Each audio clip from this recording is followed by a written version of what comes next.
Hello and welcome to TV. I'm your host Shubham Joshi. Today we are discussing an important aspect of VDA markets which has seen a lot of buzz around the spot Bitcoin ETFs, the upcoming halving event, the growing expectations on interest rate cycle and several other aspects that are going to influence the markets on a broader scale. As we continue to struggle to understand how these factors would play out in the near term, we have decided to check with the market expert, quizzing him on each of one of these issues to try and get the response.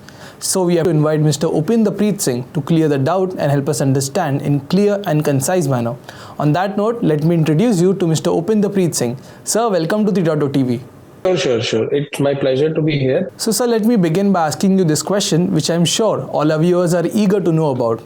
Well, there is a lot happening in the Bitcoin space. We have ordinals moving its way up in the NFTs ecosystem. We have Bitcoin mining stocks witnessing astonishing performances in the quarterly results. Can you just highlight the technology supporting all these activities, namely the Bitcoin blockchain mechanism, sir?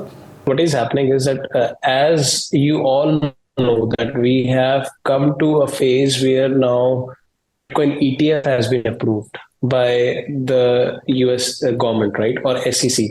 So because of which now a huge amount of institutional money is coming into the Bitcoin investment space. This says enough that we have reached to that level of maturity where we are no longer any tiny blockchain space. We are already almost a $2 trillion asset class, right? Bitcoin officially has become a $1 trillion asset class now. So this says that that the way with light speed the adoption is happening, because of which the tech improvement also requires to be happened alongside. So when we started around 14-15 years ago, right, that time the Bitcoin blockchain itself was not much in use, but with time the way we progressed, apart from Bitcoin, a lot of other blockchains came. First, copy paste blockchains with minute changes in that. Then some blockchains like Litecoin, Dashcoin, right? These kind of blockchains came. But then later on, Vitalik introduced a new concept of smart contracts or programmability on the blockchain, where it said that okay, blockchain can not just be used as a hardware-based calculator, but can also be used as a operating system where you can design any type of use case, you can code any type of use case, and then those use cases can be programmed in form of smart contracts. And on the base layer, there will be the base layer will act as a security layer, and those transactions will get settled over there, right? So that's how Ethereum came into existence, where the concept of EVM, Ethereum virtual machine, or smart contracts came into existence. And with time, when Ethereum also started getting progress a lot, it started getting adopted a lot. We saw that the transaction fees of not just Bitcoin got increased with time because of the huge traffic, but the transaction fees of Ethereum also started getting spiked a lot. And so then there start coming a lot of other type of scalability solutions to make sure that if we have to move towards next generation of adoption, we have to move towards next generation of applications. We will require low transaction fees based applications, as well as we need higher scalability, right? The scalability was one challenge, but high transaction fees was another challenge, right? So this because of which a lot of different blockchain architectural based innovation started happening, right? And then we saw this advent of Solana, we saw this advent of Binance Smart Chain, we saw this advent of Cosmos ecosystem. everybody is presenting their own way of. So thank you for sharing your wonderful insights. Moving on, as we all know that the much anticipated Bitcoin ETF has finally been approved by the US SEC. Already in its first month of trading, it has registered more than $15 billion assets under management. So can you make us understand the basic reasons behind the same? A lot of multiple initiatives are happening across the board. I would say this way that we have reached a point where now a lot of different technical solutions are emerging. On one side, smart contracts are getting built on Bitcoin, the way ICOs started on Ethereum, right? Now, similarly, fundraisings are happening on other smart contracts based blockchains also, even on Bitcoin, even on Solana, or even on other. But we have to make sure that when we actually get into these different technical aspects of blockchains, we just have to make sure that we to study them properly.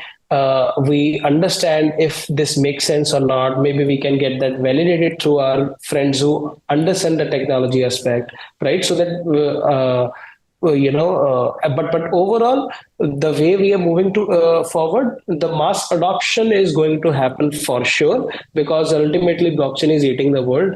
Everything is getting inside the blockchain. Every other sector in the world is now adopting or using, or maybe intending to use blockchain as a core technology for themselves. Yeah. Well, fantastic, sir. You spoke very well about the impact of the Bitcoin ETFs.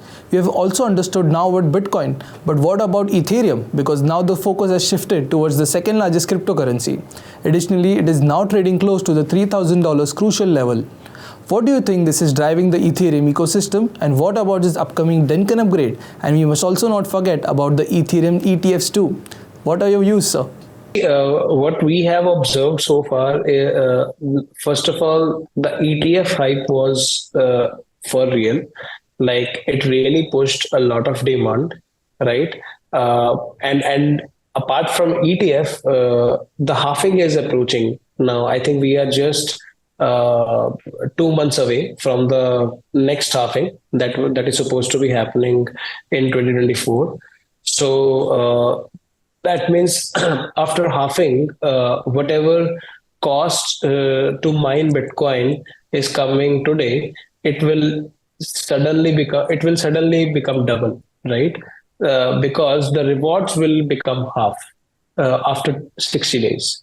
So this is a very important event when Bitcoin blockchain is getting used, right? So when the traffic is happening.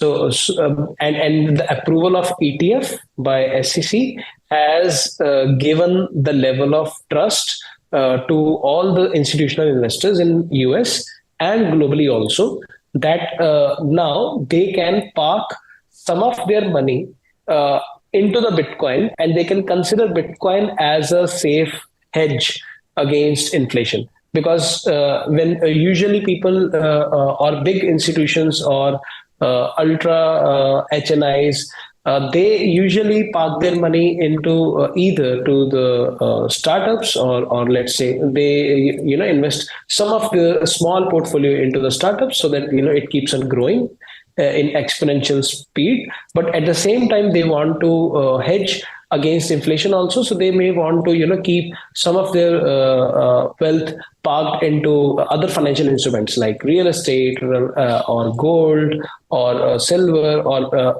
any type of other big cash flow based positive cash flow based companies. So now, since a lot of money was parked on the sidelines because of the non-approval of ETF, the moment ETF got approved, it gave that confidence and trust to all these investors that yes, they can also hold Bitcoin, and they don't need to get into the technical jargons of this, because these ETF companies in the US who have got approved, they are taking care of all those technical jargons. So it has become super easy for them now to just buy these ETFs and just buy or sell these ETFs anytime, right?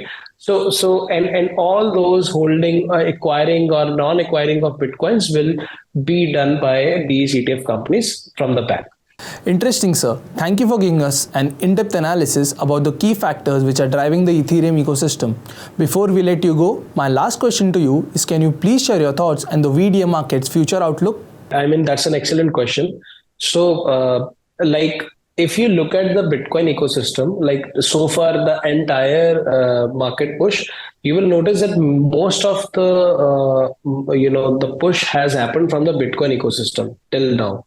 Ethereum has not performed, much, when we compare it to Bitcoin. Even if you look at the ETH BTC pair on an exchange, you will notice that Ethereum BTC pair is almost at its bottom, right? And it is still not able to perform against Bitcoin as of now. And if you sit there, and then it's a similar story for other Ethereum native currencies like Arbitrum, Optimism, Polygon. If you look at Polygon is also not performing much as of now. Even if you look at the DeFi sector of Ethereum, which are present on other layer twos also, they are also not performing much as of now, right? Most of the price action based growth has happened, or we have noticed in the Bitcoin ecosystem or maybe in Solana ecosystem, right? So one thing that I feel, this not just Ethereum ETF that is coming, right? That will generate a lot of hype, but also this Duncan update that you talked about, because this is going to reduce the cost. When we look at like how much cost, it will reduce the cost by 10x. That means whatever fees we are paying on Arbitrum or Optimism or even on Polygon, the fees of transactions will get reduced by 10 times. And this will not just give push to these existing L2s that are available. It will also give big push to modular blockchain rollups or upcoming layer 2 app chains or layer 3 based app chains that I talked about, that are getting built on top of Ethereum ecosystem, that are let's say getting built using Polygon CDK, that are getting built using Arbitrum Orbit, I guess, right? So what I'm trying to say here is that this Duncan update will be very big push for the new upcoming modular rollups, the new upcoming modular blockchains, which are building on top of Ethereum ecosystem, which will drive the next generation of adoption. Because at the end of the day, what do users want? Users want scalability, high speed. Users want lowest possible transaction fees. But what does the entire industry as a whole want? The actual industry which thrives on the name of the decentralization, right? Which is the strongest pillar of the blockchain ecosystem. That is the decentralization aspect, the security aspect of a blockchain. If you look at the other blockchains like Solana blockchain, or you look at any other existing Cosmos-based blockchains, right? The major problem with those blockchains is the security aspect or the decentralization aspect. As I told that, the decentralization aspect gets compromised to achieve the scalability, right? Now, but this push of Duncan update will eventually, not just reduce the transaction fees, but also will be helpful for achieving this lower transaction fees, high scalability, but not at a cost of decentralization and security. That is where the role of EigenLayer will also come heavily into this, because by using EigenLayer as a data availability layer, these modular blockchains will be able to even further reduce their transaction cost as well as scale to next level. Thank you, Mr. Opinder Singh, for joining us on a short notice. It was a pleasure having you. We will soon have such a more interesting conversations and market analysis. Great. My pleasure. Bye-bye. Well, that's all in today's special segment. For more such interesting market discussions and interviews, keep watching 3.TV or log on to our website www.3versetv.io or scan the QR code. Thank you.